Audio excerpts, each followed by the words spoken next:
আব্দুর রহমান ভাইয়া। ইসমাইল, শাকিল আহমেদ, মোহাম্মদ জাকারিয়া, তানভীর আহমেদ। আমাদের দেশে যখন রাস্তায় অ্যাক্সিডেন্ট হয় তখন দেখা যায় যে অ্যাক্সিডেন্ট হওয়ার সাথে সাথে পাবলিক নাইমা রাস্তাঘাট সব কিছু বাস ট্রেন সব আটকাই দেওয়া হয়। এক কথায় উত্তর দিতে হবে কেন, হসপিটাল নেওয়ার জন্য, নিরাপত্তার জন্য। কী কারণে পাবলিক আইসে রাস্তাঘাট আটকাই দেয়, গাড়ি ভাঙচুর করে রাস্তাঘাট আটকাই দেয় কেন? মানুষের বুদ্ধির খেয়ালের কারণে। আপনি কি মনে করেন? রাস্তার যানজটের কারণে, যানজট তো পাবলিক লাগাইয়ে দেয়, ড্রাইভারের ভুল আছে কিছু, ড্রাইভারের ভুলের কারণে। পাবলিক আসলে চায় তাদের নিরাপত্তাটা, এই জন্য নিরাপত্তার আদায়ের জন্য রাস্তায় যানজট করে যাতে তাদের চাহিদাটা মেটে। আচ্ছা, আপনি কি মনে করেন? এটা আমি মনে করি যে অ্যাটেনশন সিক করার জন্য। অ্যাটেনশন সিক মানে হচ্ছে যাতে আমরা এটার একটা বিচার ব্যবস্থা বা কোনো কিছু তাড়াতাড়ি পেতে পারি।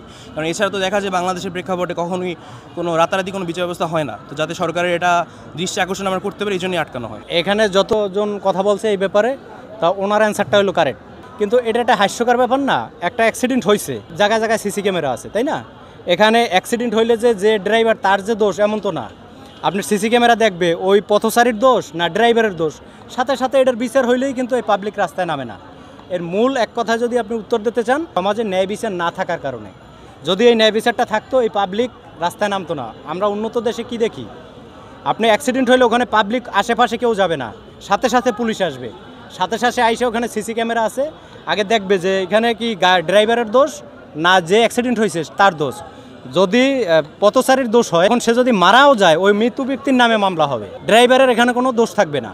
কিন্তু আমরা এমন একটা সমাজে বসবাস করি, মানে ড্রাইভারের দোষ হইলেও ড্রাইভারের দোষ, দোষ না হইলেও ড্রাইভারের দোষ। আর মূলত বিচার না হওয়ার কারণে এই বিশৃঙ্খলতার সৃষ্টি হয়।